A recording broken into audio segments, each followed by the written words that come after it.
Andy, this one's for you. Our bylaws require that the ED get approval from the board before signing contracts over a certain amount. This fiscal year, the approved budget includes some funds for a consultant. The contract has not yet been signed, but is expected to be over the amount required for board approval. My question is, would it be best practice or redundant for the board to approve the contract as per the bylaws, even though the funds are included in the approved budget? You know what sucks about bylaws? What? You have to follow them. I know. Or you need to change them to something you can or deal you need with. to change them. Yeah. So bylaws are like I don't know, it's probably a terrible analogy, but the bylaws are like the United States Constitution. So like all of the laws in the entire place have to flow all the way back up through this document, which is supposed to be sort of the last instruction manual that you use to determine how your nonprofit operates. And so if your bylaws specifically say that over a particular dollar amount, a contract needs to be approved by the board, you have to do it because that's in the bylaws. So and I see that there's a little bit of a gray area. So like if the board approved it through a budget, like, so if they approved the budget and this contract was in it, I think you would need to show that they saw that contract was distinct in the budget, that it wasn't like baked into a bigger number. I think if it was baked into a bigger number, you're going to have to go to the board. If it was called out, like, by the way, this includes, $50,000 for this consultant, then you probably got some cover to say that the board approved it. But it sounds like you're going to have to go back to your board and get them to approve this specific contract in the bylaws, unfortunately. There's not much discussion here because I agree. I guess it goes into more of a question about bylaws and what should or shouldn't be in them. I am aware of. Let's go there. Yeah, I'm aware of somebody. I recently worked with a group that has bylaws that are about, I think it's 42 pages because there's also a table of contents. And Stacey, would never recommend that or advocate for that. Now, granted, like when you have several attorneys involved, like it can become an attorney's, like, I think this is like a party for attorneys. Like it's like the equivalent to happy hour for you and I, right? Like it's like, oh, goody, let's go like keep adding layers of depth to the bylaws. I think they get a little excited about it. But the point is that it's just, those aren't functional in my mind. And it really stifles the organization because they're so restrictive and because it is that one. I always say bylaws in your minutes are like the most important documents of what gets put in them. Like as far as if you're ever going to get, looked or pursued, or someone's going to figure out if there was some wrongdoing or attorney general comes after you, like those are the two documents, like I feel bylaws particularly. So my theory on it is that bylaws should give enough structure to provide some guidance, with the rest supported through policy and policy. So I guess, Andy, I tend to lean in the direction of less is more for bylaws, because I think an organization can put themselves at greater risk having 42-page bylaws of which they're not following every single step with the bylaw. Or the provisions versus bylaws, that maybe are 10 pages that provide a great overall general structure, but get supported with policy, right? Like, I don't think the bylaws have to serve every single decision-making or nuance that could happen, because you're never going to have bylaws that could be long enough, but that's where policies come in. So I feel like, the basic things that go into bylaws should be there: the voting, who the officers are, board, if there's any terms and what the terms are, term limits, like indemnity, conflict of interest, which still should be a separate policy. Like, I think some of those, but when people get into these really if this happens, then this, and this happens, then this. I mean, who's going to find that in 42 pages, even with a table of contents? Yeah, I think, you mentioned that when you have too many attorneys looking at it, sometimes they can get out of control. I think if you have attorneys that want to add things to it, you probably need to find another attorney to ask, because there are attorneys that are very good at looking at bylaws and understanding what their purpose is, that can then help you get them really concise with the things that are just required to be in them, because your state law is going to your nonprofit state law is going to be one of the things that explains what's supposed to be in them. And in general, like, my feeling is you just want to have absolute the minimum in there, right? Because you don't want to get in trouble. Because what happens is when you get your financial audit, one of the things that the auditors will ask for is a copy, like you mentioned, a copy of your bylaws and all of your meeting minutes for the year. And they're going to look at those things and make sure that they match. Like, if you're supposed to have, it talks about quorum is this many people. Like, did you have that many people in quorum in the meeting? If it says that contracts over a certain dollar amount need to be approved by the board, if there's a contract over that amount, did the board approve it? They're going to look at all that stuff, and then they're going to give you a note if you didn't get it right. So the fewer rules that you put on yourself, the better.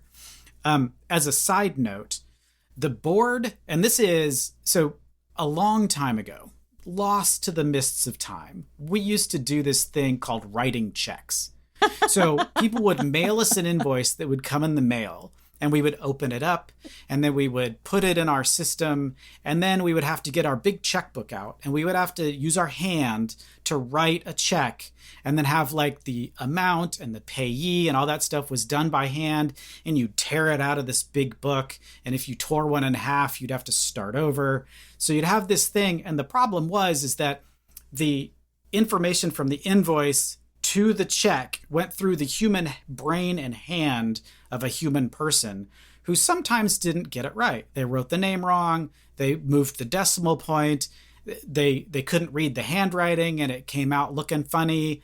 And so we would have this process where there would be like two check signers, like somebody would sign it and then would go to another person who would look at it to say, this is what the invoice was. It's all correct.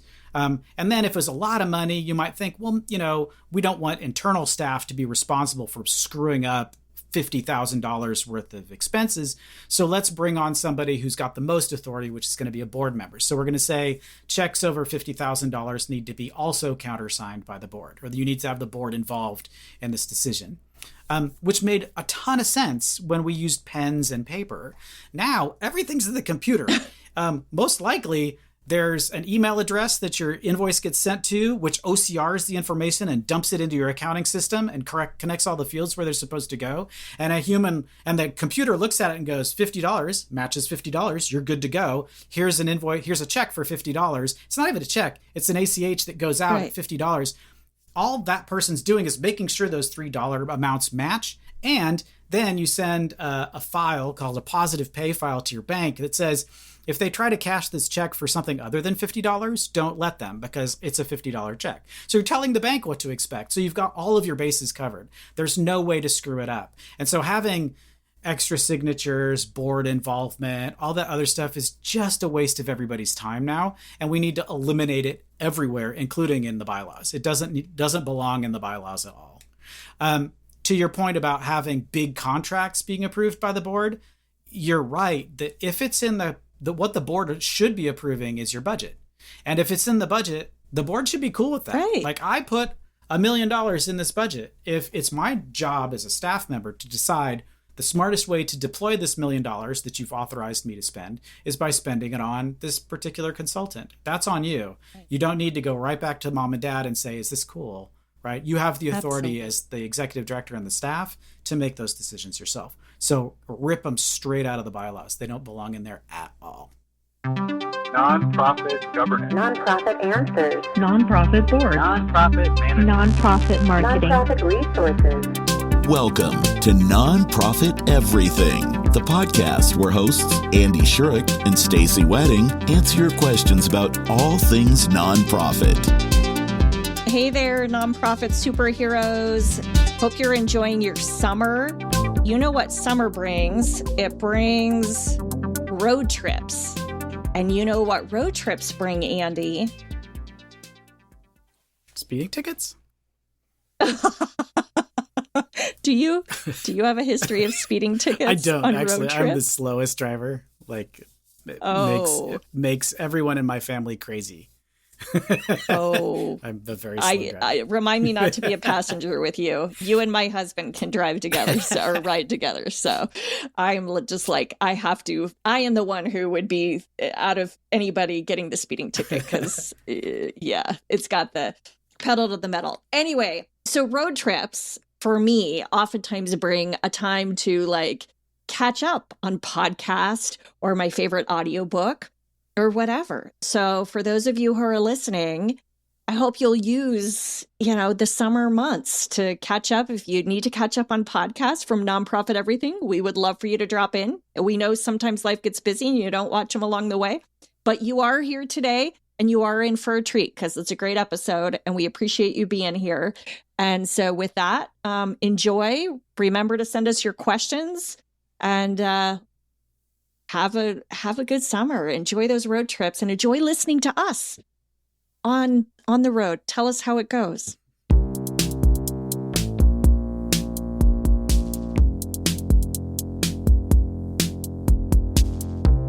What are your thoughts about matching donor campaigns? I'm looking for a creative mid-year donor appeal, and I have a donor who agreed to support this with one caveat. They want to structure this as a match gift since they know their amount isn't large enough to make the difference we need and that they are seeking. I'm struggling with this as it feels like a gimmick or some type of manipulation. If we don't raise the match, then does that mean that we don't get the funds? It seems that if a donor cares enough about our mission that they would just provide an outright donation rather than one with contingencies like this based on performances we can't control. Am I off base in my thinking? I've heard from colleagues that matching campaigns encourage some to give, so perhaps I need to shift my mindset. Can you help me understand this type of giving and the psychology behind it, please? Interesting. You are not alone. I've heard this from a few other people. I see it completely differently. So I don't think you're off base because there are others who occasionally have mentioned this. But I also want to share that, matching campaigns, sort of like this idea of a challenge match where a donor, says, here's $10,000. If you raise it, I'll match it dollar for another 10,000 as a simple math example. They're like, I don't have the data in front of me, but they're highly successful and they really work for a few different reasons, right? Like people love the idea of doubling their money, right? Like this idea of, oh, wow, I can leverage my money and like get more. There is something that feels good, particularly when it's related to a cause they care about. So you're providing that opportunity through this. Also think like, and so the impact, it's not just about the money, right? It's about the impact is doubling and like the impact is increasing. So it's not just about the money, right? It's about like, think about the impact that's increased if you get 10,000 versus 20,000. So I think maybe that reframe might be helpful.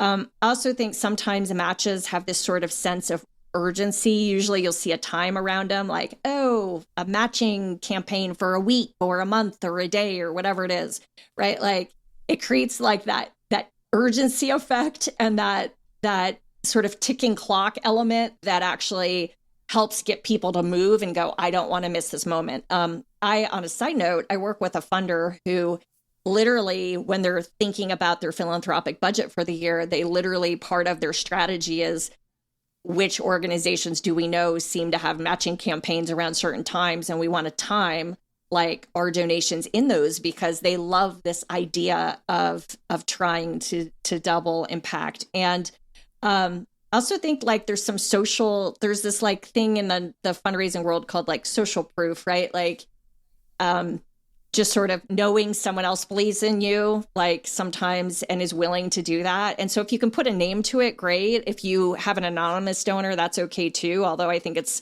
helps more if you can have a name to it for that social proof. Yeah. And, like, I guess the other way I would think about it is that donor may not, like, they're trying to get creative because they know they don't have enough dollars available to like give you the full, to give you as much as you need. And so I feel like they're trying to get creative. So if you can look at it as them trying to like help support you and figure out ways to just kind of to make more and to attract, like, there's something about if I'm a donor, I don't know, Andy, tell me if this like rings true for you, because if I'm a donor and I'm able to give you $50 and I do it just, hey, here's $50.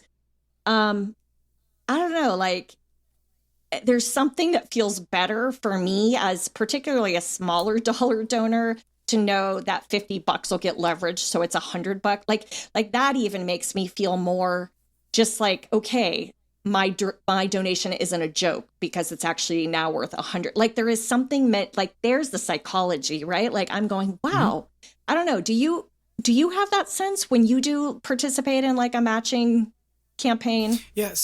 So I think there's a little bit of confusion, like in the question, it doesn't really address it, but they say like, one of the things, if we don't raise the match, then does that mean we don't get the funds? Right.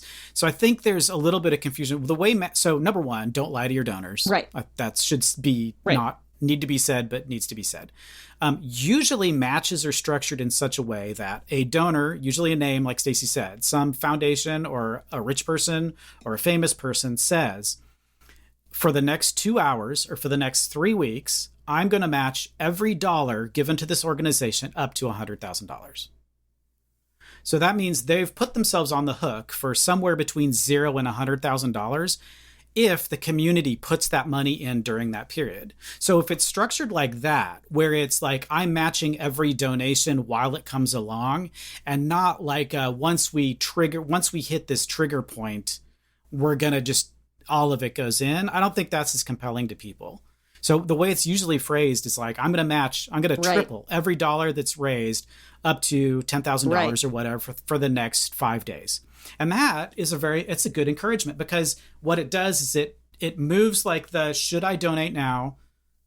The question is, should I donate now or should I donate later? And if there's a match that's only good for 3 days or a week or a month, now is the answer, right? Because if I forget, I should do that now. So it pushes you to do it now. And number two, if it really is a dollar for dollar match, which is usually the way it is, then truly, if I give you $50, that's a $100 gift or a $150 gift. Because if I don't donate, it's a $0 gift, right? So would the question that's in somebody's mind, at least in mine, the way I've seen them structured is like, is that person capable of just giving me $150,000 straight up? Sure. Yeah. Right. But what they're trying to do is they're trying to bring in new donors. Right. They're trying to activate lapsed donors. They're trying to get people that are kind of on the fence and need a nudge, for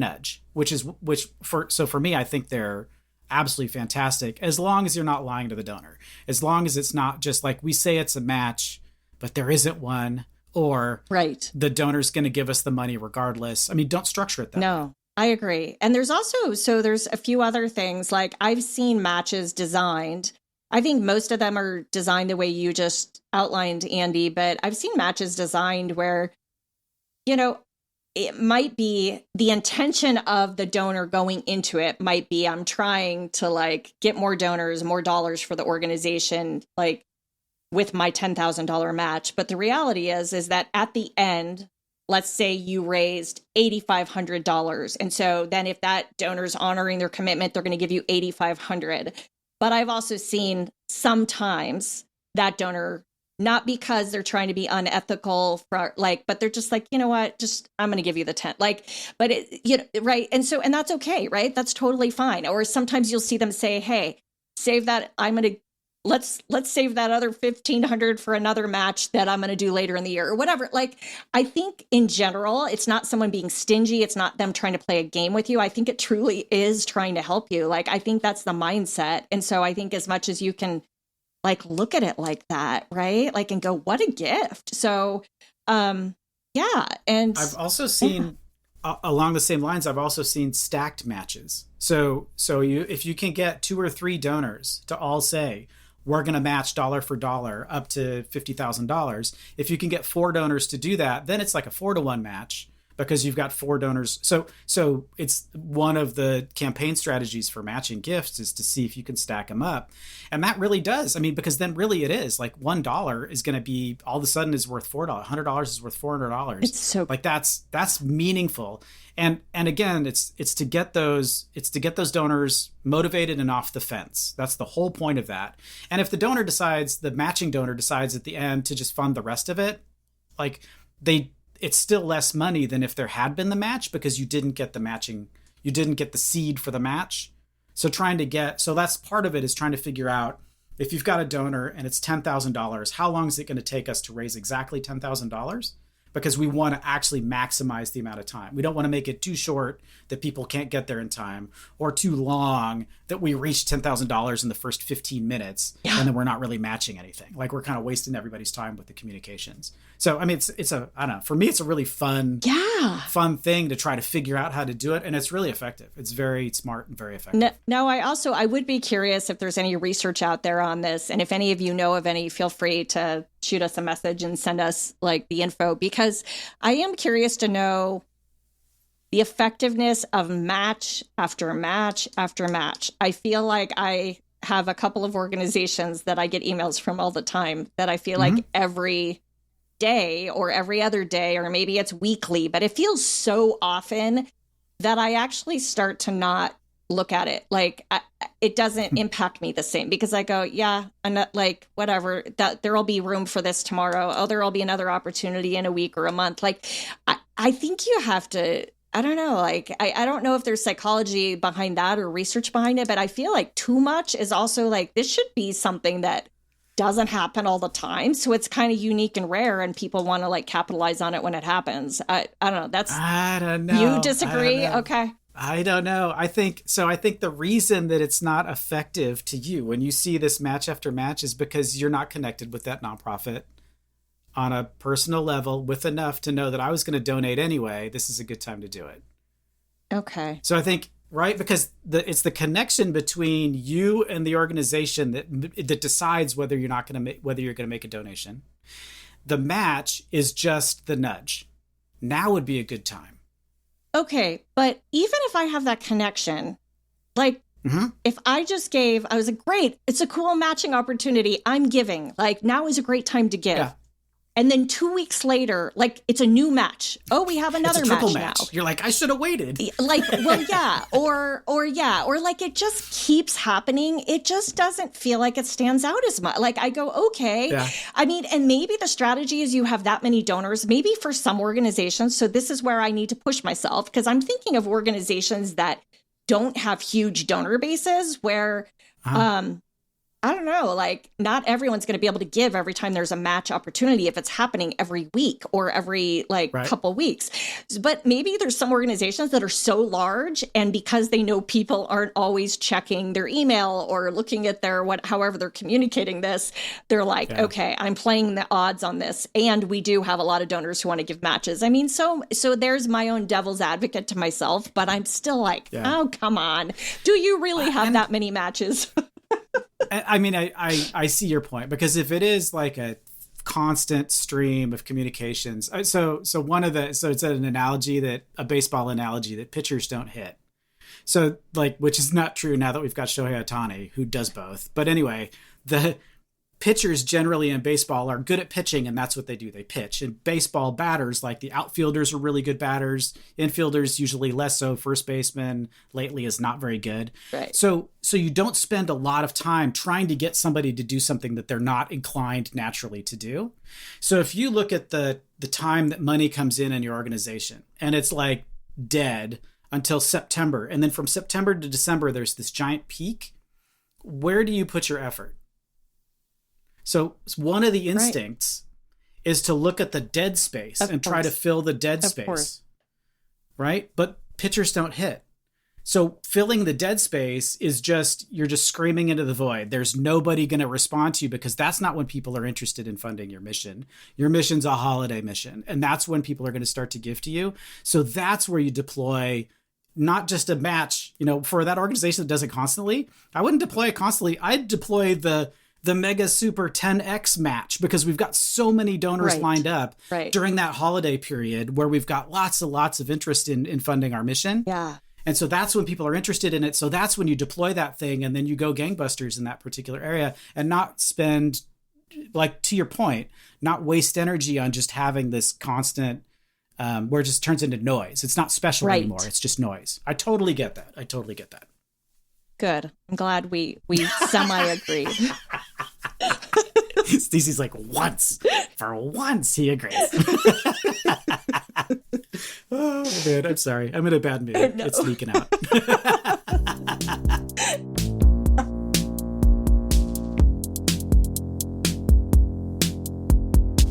I'm new to the nonprofit world, only a year in, and I was so happy when a colleague shared your podcast with me. Hooray! Since I'm newer to the sector, I'm wondering if you have any wisdom you can share about what you know now that you wish you would have known when you started. Ooh. Oh my gosh, can we sit down for several hours? God, I know, right? Right? Like, just Stacey and I both respond to coffee and alcohol. We really do. So yeah, please, if you want to bribe us, because there's a lot there, right? But these are only 30-minute podcasts. So, I'm going to start with one that is probably going to feel cliche, but I just can't emphasize it enough because I still struggle with it. I think that it is easy when you start, you can be potentially bright-eyed and bushy-tailed and see like endless possibility and just it's work that feels good to know you're doing something to make our world better, right? And so then you fall into the trap of more work and more hats. And so I guess my bottom line is I think the work will always be there. So not to say that you shouldn't work hard and not to say that you shouldn't, but I think it actually takes some self-discipline and self-control that I did not have and I still struggle with, right? To cut it off and say, I did my work today and it was good work and there's going to be more work to do tomorrow. I don't know, because those of us who are driven to try to do this, I think it's easy to fall into the trap of, oh, there's people who are in need or people who are worse off than I am and I want to help make their life better. And so that's an endless job, right? It's always going to be there. So that is one piece. And I think that helps with long-term sustainability so you don't burn out at certain points. Yep. And I've definitely had those periods of time, right, after doing this for so many years that I burn out and it's hard to come back from. So I don't know, Andy, what about you? Mine's kind of similar, I think. So one of the things that I'm just thinking of good advice that I got from people that were more senior to me or had been doing it for longer would share, just so you know, and one of the things that I don't know that I believed it at the time, but it turns out to have been really true, is that you need to make sure that regularly you are re-experiencing the purpose of your organization, directly. So back when I was in the museum world, so I worked for art museums, and after a day of very uncomfortable direct mail phone calls to people asking for money on a phone bank, there's nothing better than just spending an hour just walking the gallery, reminding yourself why you've just spent the entire morning hassling people who didn't want to be hassled, right? Performing arts organization, worked for a performing arts organization, where we were selling season tickets, and then you go to the show and you're like, I get it. I remember why we do this, right? Work for a natural history museum. I'm just going to walk the natural history museum, following around school groups. That got me, even the worst day, following a group of second graders around the museum for a little while, okay, I'm ready to get back to work. That was amazing. That was it. So make sure, whatever world you're in, make sure that you're going back and reminding yourself directly why it is that you're doing this. Because that you do need that. You do. So we know nonprofit people get paid less than someplace else. You could go work someplace else and get paid more. It's very easy to take a for-profit job and get paid a ton more. And nonprofits are business on hard mode. They're so much more difficult, the things that you need to deal with in the nonprofit sector than in the for-profit sector. So you have to remind yourself that there's a reason you're doing it, and you just got to get out there and sort of get your hands dirty with that reason. And it'll kind of keep you, at least me, it kept me motivated. I think that was one. Yeah, reconnecting, right? Reconnecting with your why, with your why and the organization's why. I think both of those are super strong. I also think, there's so many more, but I feel like if I were to share one more, I think listening and asking questions, asking good questions. I think when you're newer, there can be this sense, or sometimes throughout, like this need. And if you're younger, I don't know what your age is, but like it's kind of like it's easy to feel like you need to be the expert, right? Like, and you need to do the talking, and I think sometimes the strongest people, leaders, come from like eventually they asked a lot of questions, they listened to what was said and what wasn't said, they observed what was going on around them. Like, I think there is power in that sometimes. And, they say it when you're in the world of, if you're doing anything in the world of sort of, fund development professionals, like they always say you should be doing, a lot less talking than you are listening to the donor. And I think that same adage applies to everything from your colleagues. People love, like the very question you asked us would be a really powerful question to ask others out there, because I think you'll learn a lot, you'll hear a lot of different perspectives, and it'll just kind of expand your horizon. So I don't know if I was always great at that. I think I was halfway decent, but I think I've really tried to exercise that muscle more and be like, you know what? I'm just going to ask the questions and understand it more before I pretend. Like, I now realize how much I don't know. The older I get, I'm like, I really don't know a lot about a lot, right? Like, because you start to get more humble if you allow yourself to do that, to realize things are a lot more complicated than any of us can imagine. Yeah. I think on that same sort of topic, one of the things I'm kind of notorious for is just like calling people and asking them if they want to go to lunch. So once I was the CFO, this was a lot easier because I could, as CFO, like that sounded important, right? So I could call the CFO of another organization and say, hey, I just like, I've been here for a little while and I'm just like meeting other people in the community. I know you're the CFO at this organization. Do you want to go to lunch sometime where we can chat, right? And just like have a normal lunch.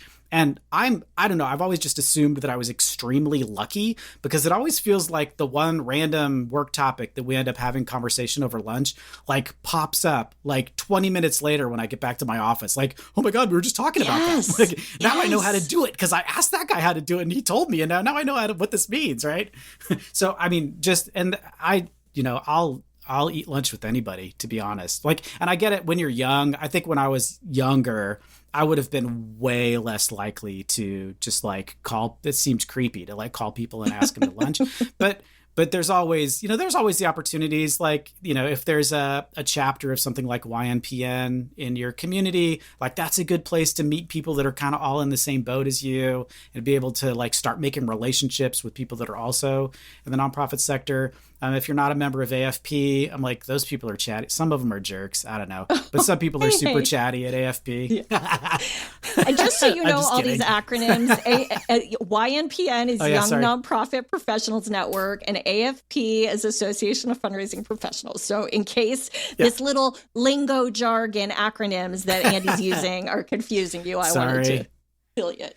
Sorry. Yeah, but there's usually sort of affinity groups or things that you can sort of join. And I'm not a joiner. Like, I'm like, I don't know. I find structured conversations uncomfortable. I'll eat lunch with you. We could talk about whatever, but I don't want to have to like sit at a table and then like the table topic is your favorite childhood pet.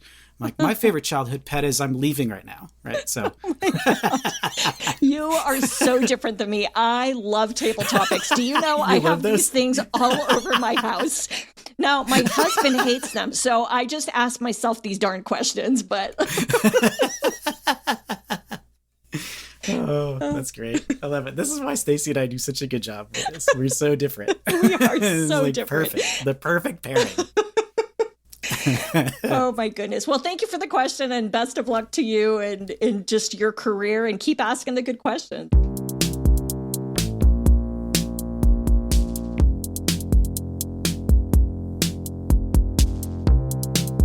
Thanks for joining us this week. We appreciate that you've taken the time to listen to the podcast.